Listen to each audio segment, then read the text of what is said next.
नाम का एक बहुत ही सुंदर जंगल हुआ करता था। शिमला का जंगल बहुत ही खूबसूरत था। वहाँ का कोई भी परिंदा गरीब नहीं था। एक दिन टुनटुनी नाम की एक चिड़िया उस जंगल में रहने आती है और जंगल के किनारे एक पेड़ पर छोटी सी झोपड़ी बनाकर उसमें रहने लगती है। मैं जल्दी इसी जगह पर एक पक्का मकान बनवा लूंगी, लेकिन उससे पहले मुझे जंगल के मुखिया के पास काम के लिए जाना चाहिए। ऐसा सोचकर टुनटुनी चिड़िया जंगल के मुखिया के पास काम के लिए चली जाती है। अरे भाई, गांव में नहीं लग रही हो, कहाँ से आई हो? मुखिया जी, मैं पास वाले दूसरे जंगल में रहती थी, लेकिन किसी कारणवश मुझे यहाँ आकर रहना पड़ रहा है। अच्छा, लेकिन तुम यहाँ रहोगी कहाँ? मुखिया जी, मैंने जंगल के किनारे एक पेड़ पर एक छोटी सी झोपड़ी बना ली है। सोच रही हूँ कुछ दिन उसी में रह लूँ। अच्छा, तो तुम उस झोपड़ी में रहना चाहती हो? कोई बात नहीं, रह लो, लेकिन तुम इस जंगल में ज्यादा दिन नहीं टिक पाओगी, क्योंकि इस जंगल में कोई भी पक्षी गरीब नहीं है। सिर्फ तुम ही गरीब आई हो, इसलिए गांव वाले तुम्हें अपनाएंगे नहीं। मुखिया जी, मैं गरीब नहीं हूँ। किसने कहा मैं गरीब हूँ? मैं अपने जंगल से बहुत सारा धन लेकर आई हूँ, इसलिए आप मेरे गरीब होने की चिंता ना करें। और रही बात उस झोपड़ी की, तो वो तो मैंने तत्काल के लिए बनाया है। अगर ऐसा है तो फिर तुम मेरे पास आई क्यों हो? मुझे लगा तुम मेरे पास काम की तलाश में आई हो। ये तो आपने सही कहा मुखिया जी। जब मैं अपना घर बनवा लूंगी तो मुझे काम की जरूरत तो पड़ेगी ही। मैं सोच रही थी कि जंगल में अपनी किराने की दुकान खोल लूं। बस इसी बारे में आपसे विचार विमर्श करने आई थी। और घर बनाने के लिए मजदूर कहाँ से मिलेंगे, ये भी तो मुझे आपसे जानना था। मजदूर तो गांव के बाहर से बुलाने पड़ेंगे, लेकिन तुम चिंता मत करो, कल मैं तुम्हारे घर मजदूर भेज दूंगा, तुम उन्हें काम समझा देना। ठीक है मुखिया जी, आपका बहुत बहुत शुक्रिया। ऐसा कहकर टुनटुनी चिड़िया वहाँ से चली जाती है। तभी उसके पास दो पक्षी आते हैं। उन्हें देखकर मुखिया हंसते हुए कहता है, अरे कालू, लालू, तुम दोनों के लिए एक नया काम आया है। कैसा काम मुखिया जी? वही काम जो हम इतने सालों से करते आ रहे हैं। जंगल के किनारे एक नई चिड़िया आई है, दिखने में काफी शरीफ लग रही थी और कह रही थी कि बहुत सारा पैसा लेकर आई है। तुम्हें मजदूर बनकर उनके घर जाना है और फिर वहाँ जाकर क्या करना है, ये तो तुम्हें पता ही है। अगर ऐसी बात है मुखिया जी, फिर तो हम कल ही सुबह उसके घर चले जाएंगे और शाम तक काम पूरा भी कर देंगे। अगले दिन सुबह सुबह कालू और लालू टुनटुनी के घर पहुंच जाते हैं और दरवाजा खटखटाते हुए कहते हैं, अरे दरवाजा खोलो, टुनटुनी जी यहाँ रहती है क्या? तभी टुनटुनी झोपड़ी से बाहर आती है। हाँ जी भैया, मेरा ही नाम टुनटुनी है। कि आपको मुखिया जी ने भेजा है? हाँ, हम मजदूर हैं और मुखिया जी ने हमें तुम्हारा घर बनाने के लिए भेजा है। ओ, आइए आइए, यही झोपड़ी है। इसको तोड़कर यहाँ पर एक अच्छा सा पक्का मकान बना दीजिए और पैसे की चिंता मत कीजिएगा। मैं सारा पैसा काम होते ही दे दूंगी। आप आज से ही काम शुरू कर दीजिए। उसके बाद कालू और लालू झोपड़ी के अंदर घुस जाते हैं। वो देखते हैं कि झोपड़ी के अंदर एक बहुत बड़ा संदूक रखा हुआ है और एक कपड़े की पोटली रखी हुई है। ये देखकर कालू और लालू कहता है, क्यों भैया, काम शुरू कर दे? नहीं भाई, थोड़ा इंतजार करके शुरू करेंगे। फिलहाल हम झोपड़ी को तोड़ने का काम करते हैं। आप दोनों काम शुरू कीजिए, कोई जरूरत पड़ेगी तो मुझे बता दीजिएगा। उसके बाद कालू और लालू झोपड़ी को तोड़ने का काम शुरू कर देते हैं। दोनों को काम करते करते काफी देर हो जाती है। दोपहर का समय हो गया था। भैया, काफी देर हो गई है, मैं आप दोनों के लिए कुछ खाने को लेकर आती हूँ। हाँ मैडम, भूख तो लग रही है, आप खाना लेकर आएंगी, तब तक हम अपना आज का काम पूरा कर लेंगे।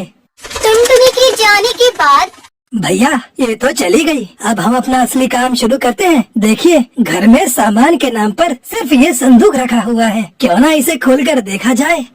जब वो दोनों संदूक खोलकर देखते हैं तो हैरान रह जाते हैं, क्योंकि संदूक के अंदर बहुत सारे रुपए, पैसे, सोने के सिक्के रखे हुए थे। भाई, इसके पास तो सच में बहुत पैसा है, चलो इसे ले चलते हैं। दोनों भाई मिलकर पूरा संदूक उठाकर वहाँ से भाग जाते हैं। थोड़ी देर बाद टुनटुनी जब अपने घर आती है तो अपने घर में किसी को न देखकर कहती है, कालू भैया, अरे ओ कालू भैया, कहाँ चले गए? अरे लालू भैया, लालू भैया, कहाँ चले गए आप दोनों? मैं आप दोनों के लिए खाना लेकर आई हूँ।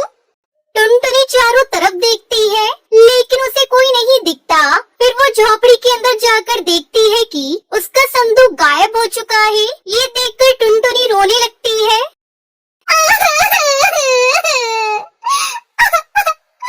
हाय, मैं तो लुट गई, बर्बाद हो गई।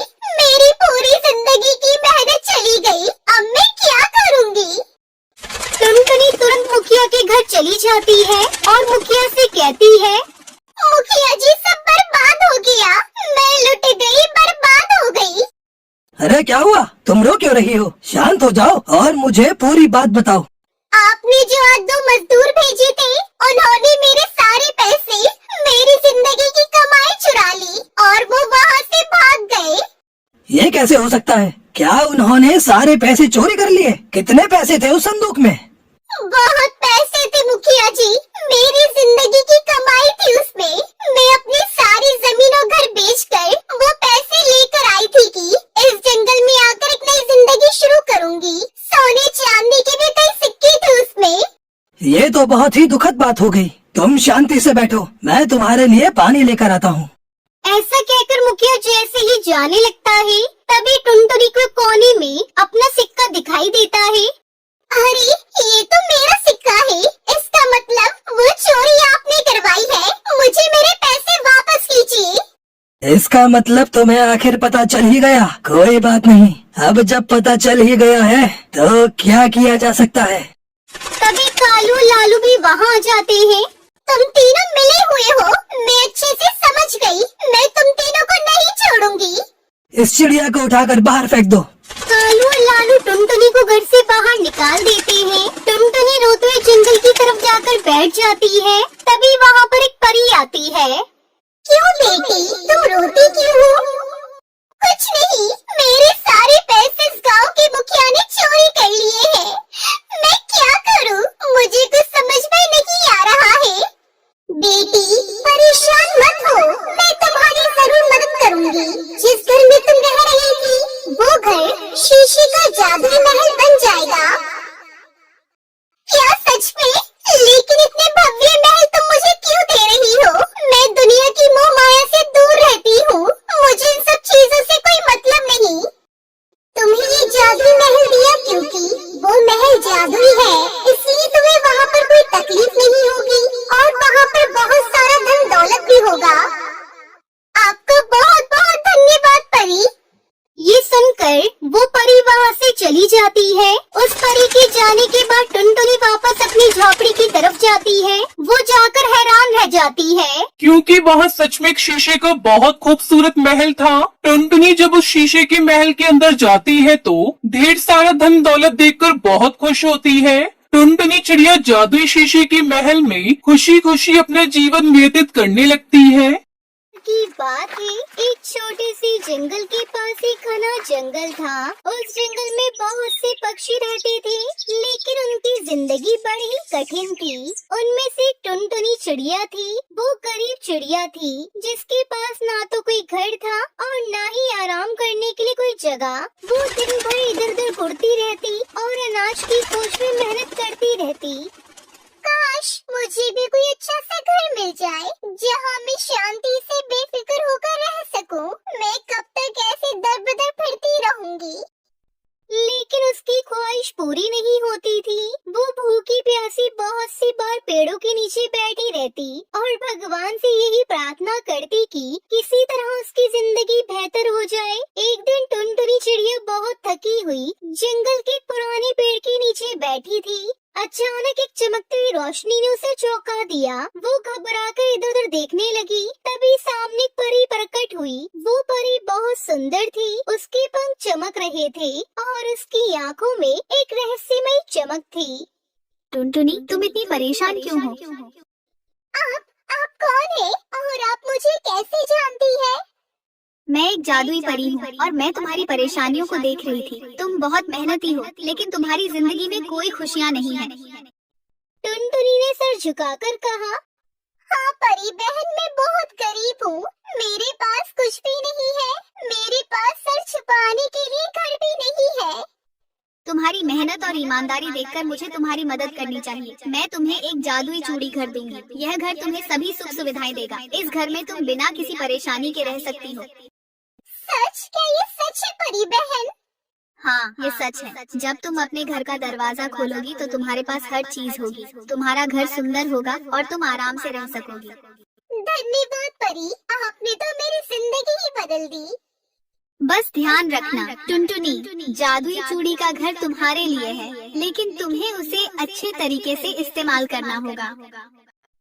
फिर परी ने अपनी जादुई छड़ी घुमाई और एक सुंदर चूड़ी का घर टुनटुनी के सामने प्रकट हो गया। टुनटुनी चिड़िया ने देखा कि वो घर एक छोटी सी झोपड़ी से भी बहुत सुंदर और आरामदायक था।